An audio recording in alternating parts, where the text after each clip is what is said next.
ولا نفيرا شارعي وانا ويران غزلان كتير بودن بيني سودان أريبوراني شرم آمان لباخسرا ولا ضربت لنا وطاقتا وزن تنجوا ولا نكي صايش الآفرين بإحسان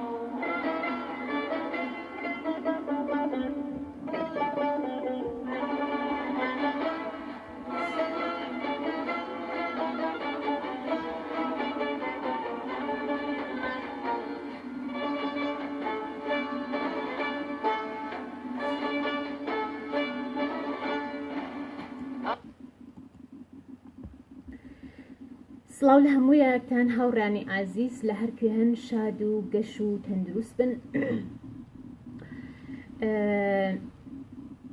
ئەو چەند ڕۆژەی دواییە کە ئەو نەهامەتیە ناخۆشەی بەسەر گەلی کورد لە ڕۆژهەڵاتی کوردستان هات دڵی هەمومانی بریندار کرد، هەمومانی ئازاری بە هەمومان گەیاند. بەداخەوە من بەهۆی سەرقاڵی زۆرەوە نەمتوانی لەو بارەوە هەرچەند هەوڵمدا لە ڕێگەی پیجەکەوە ئەو کەمیانی هەڵوێستی خۆم هەبێت، بەڵام نەمتوانی کە بە لای بێمەلاتان ئەوەی کە بەڕاستی ینی لە حاڵی حازردا هەنووکە گەلی کورد لە هەر چوار پارچەی کوردستان خەریکە بە هەموو شێوەیەک دەست و پەنجە لەگەڵ نەهامەتی زۆر نەرمەکە، چ لە ڕۆژ ئاوای کوردستان، چ لە باکووری کوردستان، چ لە باشووری کوردستان و چ لە ڕۆژهەڵاتی کوردستان. هەڵبەتە ڕووداوە سیاسیەکان، ئەو سکاندالە سیاسیەکان، ڕسوایە سیاسیەکان، ئەو هێرشانە لەلایەن وڵاتە دەسپۆت و توتالیتەرەکانی ڕۆژهەڵاتی ناوین دەکرێتە سەر کورد، ئەوانە جێگەی خۆی هەیە بە ئازارتر ڕووداوە سروشتیەکانن کە هەموو شتێک لە مرۆڤەکان دەگرن، کە ئەم ڕووداوە سروشتیانە تەنیا بەرۆکی گەلی ئێمە نەگرتووەوە نایگرێت، ڕۆژانە، هەفتانە، بە ساڵ، بە مانگ ڕووداوە سروشتیەکان بەرۆکی گەلانی دنیا دەگرن. بەڵام بەڕاستی ئەوەی کە لە ڕۆژهەڵاتی کوردستان لە شاری کرماشان ڕوویدا هەمومانی ناڕەحەت کرد، دڵی هەمومانی ئازاردا. ئەم بۆ خۆم لەو ناوچەم دەزانم لەو ڕۆژانەی دوایە چەندە ئازارم کێشا، چەندە ئەزیێت بووم، چەندە ناڕەحەت بووم، چەندە لە دڵەوە گریام، لە دڵەوە خوێن گریام. بەڵام سەرەڕای هەموو ئەو ئازارانە، سەرەڕای هەموو ناڕەحەتیەکان، سەرەڕای ماڵوێرانی خەڵک، سەرەڕای مردنی خەڵکی بێگوناح، سەرەڕای هەموو نەهامەتیەکان، بەڵام ئەوەی کە دڵی هەر مرۆڤێکی کورد یان هەر مرۆڤێکە باوەڕی بە ئازادی خوازی هەبێت، باوەڕی بە یەکسانی هەبێت، باوەڕی بە عەداڵەتی کۆمەڵایەتی هەبێت، خۆش بوو ئەوەی کە لە ڕۆژهەڵاتی کوردستان، ئەو ڕۆژهەڵاتی کوردستانە، ئەو کرماشانە، ئەو شارە، ئەو پارێزگایە کە قەت نەبووە بە سەنتەری بێجگە لە پەکەکە هەر کێ دەڵێ وانە هەر ئێستا پێم بڵێ من جوابی دەدەمەوە زۆر بە تیر و تەسەلی. بێجگە لە پەکەکە لە ساڵی 97 و 98 بەولاوە ئەو کرماشانەی کە بێکەسترین ئیهمال کراوترین، زوڵم لێ کراوترین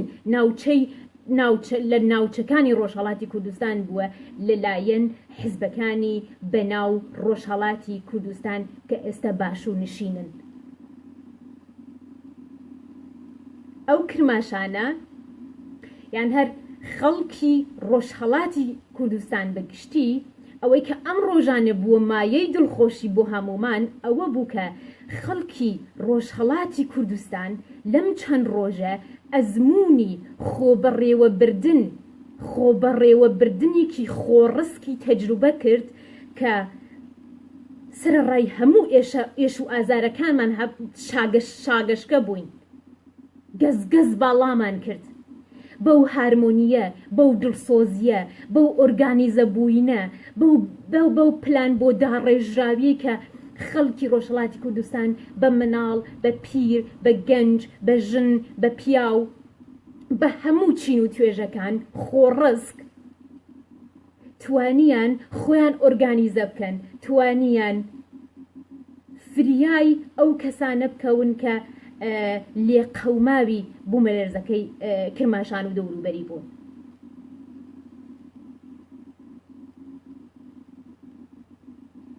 ئەم دیسان زۆر جا بیرەکەمەوە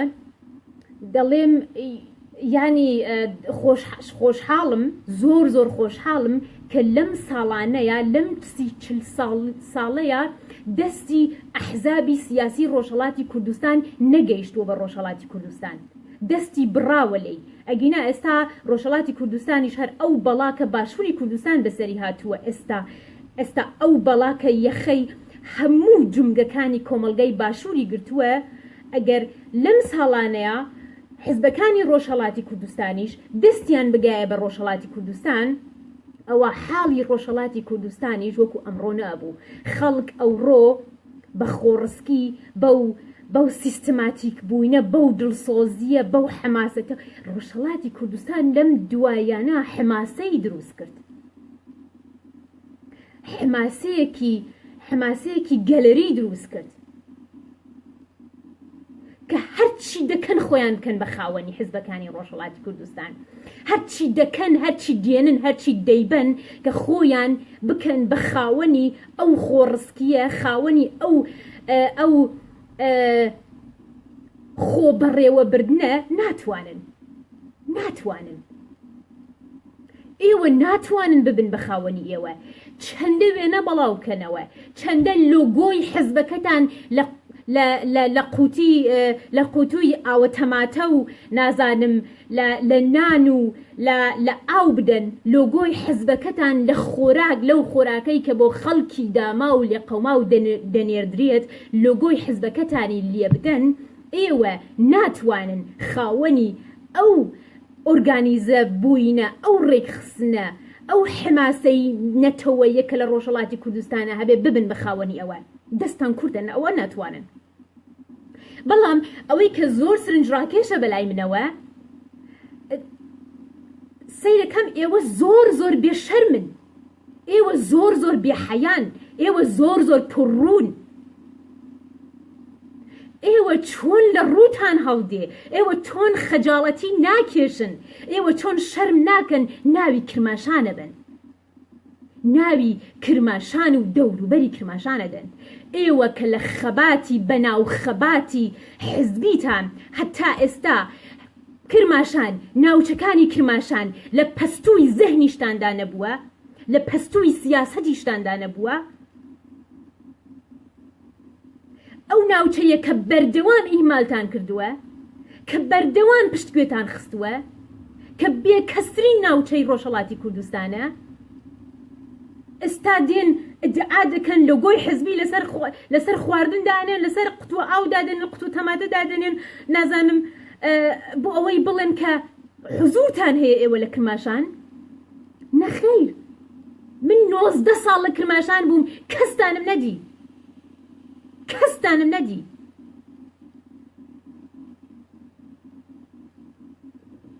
ڕۆژهەڵاتی کوردستان ئەوەی کە فێر بووە، ئەوەی کە دەیکا خۆجۆشە، ئەوەی کە دەیکا بەڕێوەبردنی خۆتسەریانەیە، خۆبەڕێوەبەریە کە ئێوە ناتوان خاوەندارێتی ئەوە بکەن. ئێوە لە مێژووی حزبایەتی خۆتاندا دەڵێن ناسیۆنالیزم، بەڵام ئێوە تەنانەت ناسیۆنالیستیش نەبوون لە ڕۆژهەڵاتی کوردستان، ئێوە ئەحزابی تەنیا ناوچەگەر بوون لە کوردستان کە تەنیا مەحدود بوونەتەوە بە مەهاباد و گوندەکانی دەوروبەری و سنە و گوندەکانی دەوروبەری. ئێوە 40-50 ساڵە نەتانتوانیوە سنوورە ناوچەیەکان تێپەڕکەن، زەهنیەتی ناوچەگەریتان تێپەڕکەن. هەر کەس ئەمانە نەزانێ من باش دەزانم، من خەڵکی ئەو ناوچەیەم و ئەو کادرانەشتان لە نێو حزبەکانی خۆتان لە باشووری کوردستان بە ساڵان ئیهمالتان کردن، بە ساڵان پشتگوێتان خستن، بە ساڵان دەنگتان نەبیستن، بە ساڵان نەتان بینین، بە ساڵان گرنگیتان بە تەنانەت کادرەکانی باشووری ڕۆژهەڵاتی کوردستان لە کرماشان و ئیلام و دەوروبەر نەدا. هەرچەند کە زۆر زۆر کە من لە ناوتانە، بەڵام تەنانەت ئەوانیشتان ئیهمال کرد. ئێوە تەنانەت لە نێو حزبەکانی خۆشتانە نەتانتوانی سنوورە ناوچەیەکان تێپەڕکەن. لەوێش زوڵمتان کرد لە ناوچەی کرماشان، لەوێش زوڵمتان کرد لە باشووری ڕۆژهەڵاتی کوردستان. ئێستا دێن وێنە بەڵاوەکەنەوە لە گۆ حزبی لەسەر خواردن دەدەن کە حزورتان هەیە لەوێ. ئەمە ئەو پشتگوێ و ئیهمالکاریە کە ئێوە بە نسبەت کرماشان کردان، بە نسبەت کرماشان ئیلام ناوچەکانی دەوروبەری کردان، نیشانەی ناسیاسی بوون و نالایقی ناکارامەدیتانە. بۆ یەک دقیقە ببوون هاوڕێیان. بۆ کرماشان یەکێکە لە سنتەرە یەکەمەکانی شارستانیەتی مرۆڤایەتی. کرماشان لە کاتی خۆیدا ڕێگەی سەڵتەنەتی پادشاهی ئێران بووە، ڕێگەی اقتصادی بازرگانی سەڵتەنەتی ئێرانیەکان بووە لەگەڵ دەرەوەدا کە زۆر بەناوبانگە بە ناوی جادەی ئەبریشەم. کرماشان لە کاتی خۆیە پەنجەمین پارێزگای ئێران بووە کە لە ساڵی باش لە بیرم نایەت لە شەڕی جیهاد دوای شەڕی جیهادی دووەم کرماشان ئەو کاتە کە سنە لەسەری بووە، هەمەدان لەسەری بووە، لوڕستان و ئیلام لەسەری بوون. لە دوای شەڕی جیهانی دووەم دابش کراوە و هەرکام لەو پارێزگایانە بوون بە پارێزگای جیاواز. کرماشان لەلایەن ئابووریەوە، لەلایەن ژێوەستراتژیکیەوە، لەلایەن ژێوپۆلۆتیکیەوە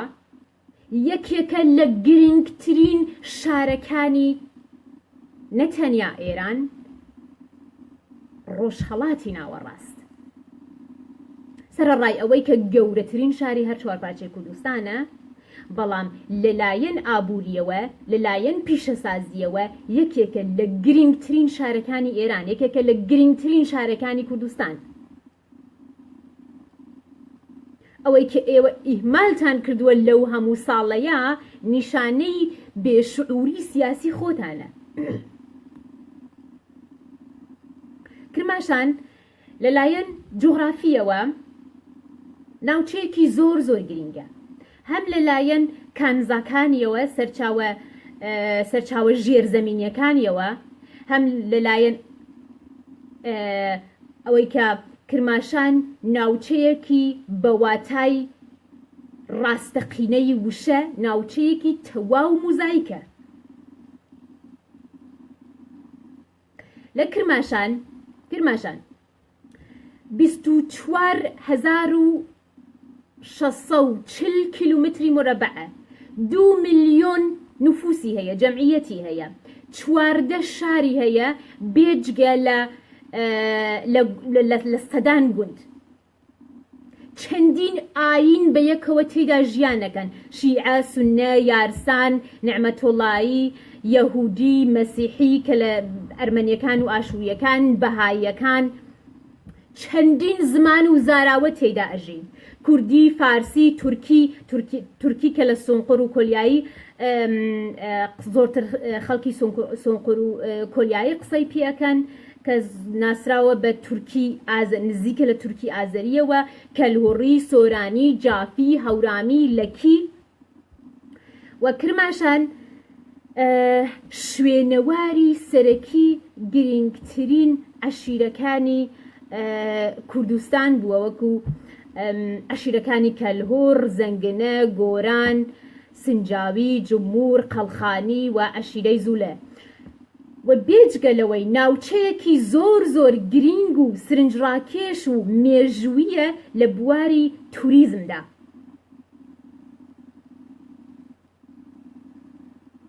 کرماشان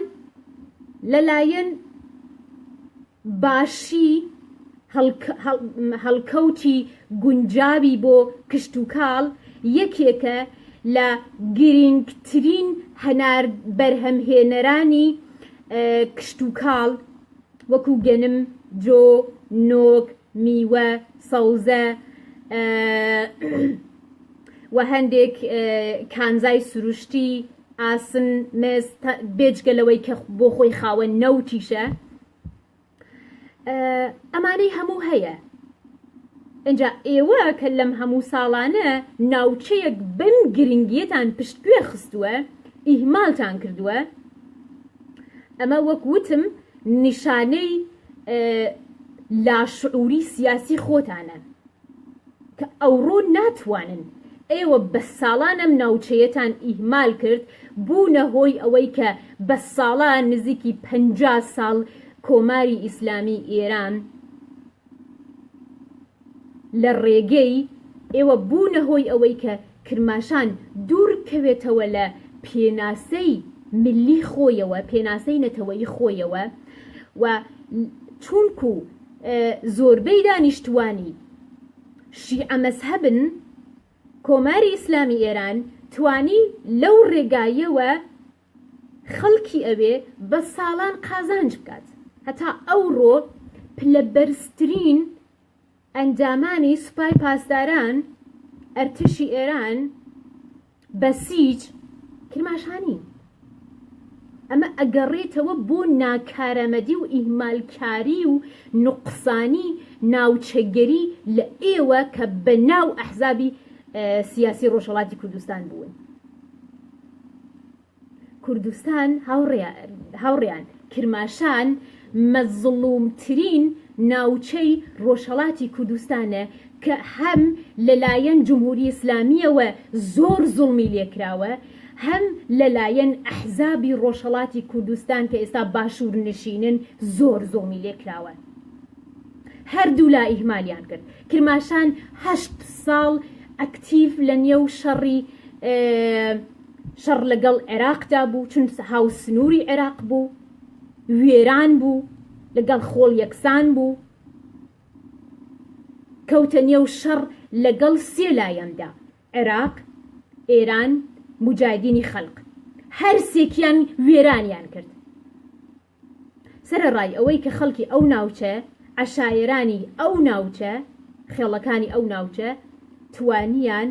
بە ناوی ئەوەوە بە ناوی پاراستنی سنوورەوە شەڕی زۆر قورس بەرخۆدانی زۆر قورس دژی ڕژیمی بەعس لە عێراق بکەن و دوای 8 ساڵ شەڕی ئێران و عێراق کوردستان کرماشان بەردەوام ئیهمال بوو لەلایەن جمهوری ئیسلامیەوە قەت گرنگی بە ئابووری کرماشان نەدرا سەرەڕای ئەوەی کە گرنگترین و یەکێکە لە گرنگترین و استراتژیکترین پارێزگاکان و ناوچە ئابووریەکانی ئێران بەردەوام ئیهمال کرا بەردەوام زوڵمی لێکرا کرماشان پلەی یەکەمی لە ئاماری بێکاری هەیە وەکو شارەکانی تری ئێران ئەعتیاد بە مادە بێهۆشکەرەکان فەحشا بێکاری زوڵمی کۆمەڵایەتی نائەداڵەتی کۆمەڵایەتی هاوارەکە لەو پارێزگا بەڵام ئێستا یعنی خێرە ئێوە دوای ئەو هەموو ساڵ ئیهمالکردنە چ بە نسبەت کرماشانەوە چ بە نسبەت ئەو کادرانش کە لە نێو حزبەکانتان بوون کادری کرماشان بوون لە ناوچەکانی کرماشان بوون ئێستا خێرە بە ڕووداوێکی ئاوا خۆتانتان تون کردوێتەوە و نازانم لۆگۆی حزبی لە خواردن ئەدەن کە گوایە حزورتان بووە و حزورتان هەیە لەو ناوچانە نەخێر خەڵکی ڕۆژهەڵاتی کوردستان زۆر بە ئاگاترن زۆر هوشیارترن زۆر ژیرترن لەوەی کە ئێوە بیری لێکەنەوە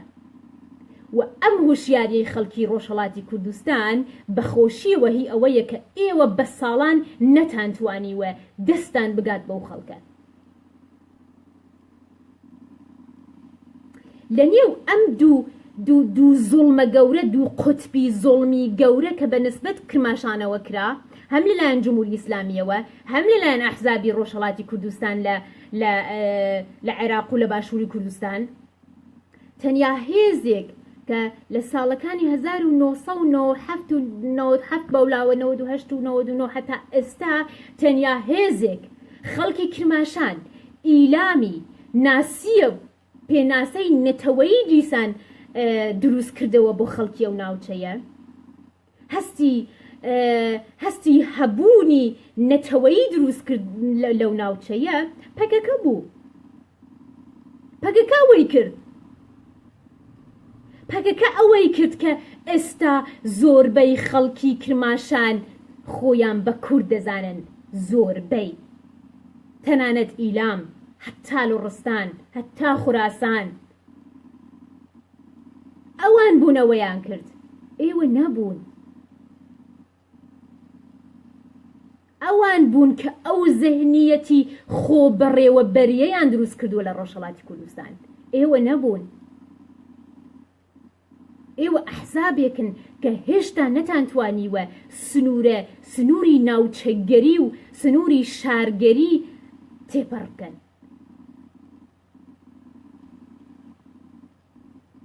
اینجا بە وتاری ناسیۆنالیزمی کلاسیکی ماوە بەسەر چووی پارتیانە و یەکێتیانە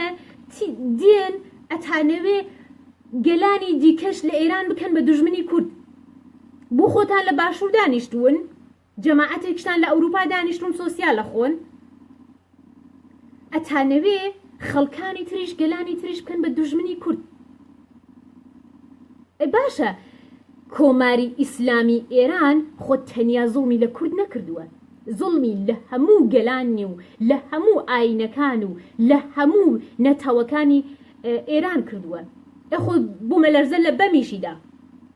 بە هەزاران ژن تەنانەت لە نێو بوومەلەرزەکەیە دەستدرێژی سەکسی کرایە سەریان کێ هاتە دەنگ کێ باسیانی کرد کێ بەهانایەنەوە چوو هەتا ئێستاش بەم ئاوەدان نەبووتەوە تاران بچۆ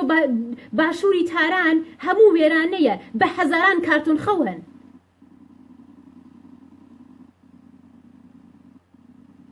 بۆ دوژمنایەتی دروستەکەن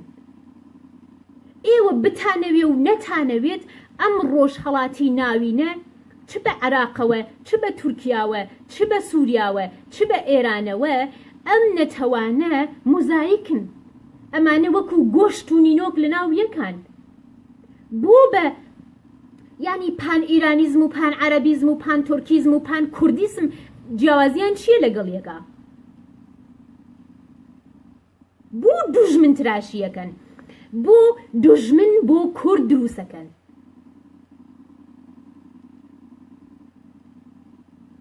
کەسانێکی بە ناوبانگ وەکو عەلیدایی وەکو ڕامبۆدی جەوان وەکو زۆر کەسی دیکە دەگریان خوێن دەگریان بۆ کرماشان یارمەتیان داوە بەهانای خەڵکەوە هاتوون اینجا کە تۆ بڵێ ئێوە فارسی فاشیست و ئێوە عەرەبی فاشیست و ئێوە تورکی فاشیست و نازانم ئەمانە خۆوان هەموو فاشیست نییە حکوومەتەکانیان فاشیستە یعنی ئێوە بەم گوتاری ناسیۆنالیستی ماوە بەسەر چووە هیچ ناگۆڕن تەنیا مەسئلەی کورد قورستر دەکەن تەنیا دوژمنتراشی بۆ کوردەکەن. ئەمە بە ئێوە چار ناکرێت. مەسئلەی کورد مەسئلەیەک نییە کە ئێوە چاری بکەن، لە قەوارەی ئێوەدا نییە، لە توانای ئێوەدا نییە.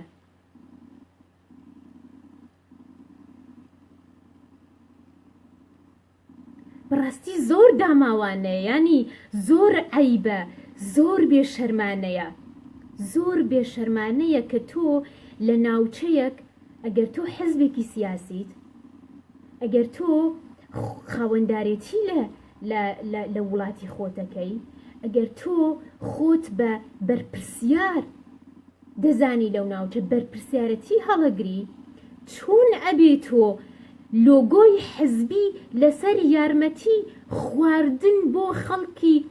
لێقەوماوی بوومەلەرزە دابنیەی؟ ئەمە شەرمە بۆ تۆ، ئەمە زۆر ناسیاسیە، ئەمە زۆر ئاماتۆرانەیە، ئەمە زۆر عەیبە.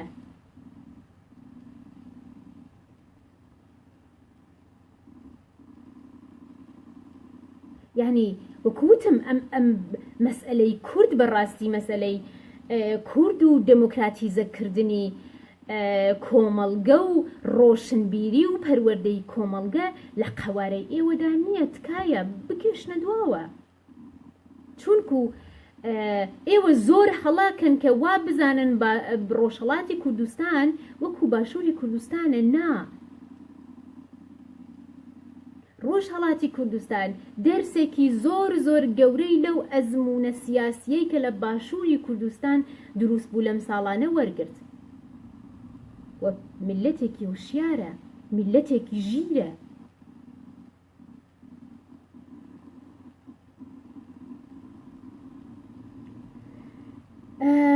سپاس هاوڕێیان، ئەوەی کە ویستم وەکو پەیام بیگێنم پێم وایە گەیشت بێت. سپاسی هەمووتان دەکەم کە لەگەڵم بوون، کە گوێتان گرت، کاتاندانا. ڕێز و خۆشەویستیم بۆ هەموو لایەکتان هەیە و هیوای جوانترین و سەربەرزانترین ژیانتان بۆ خوازم. کاتێکی خۆش بۆ ئێوەی باواز.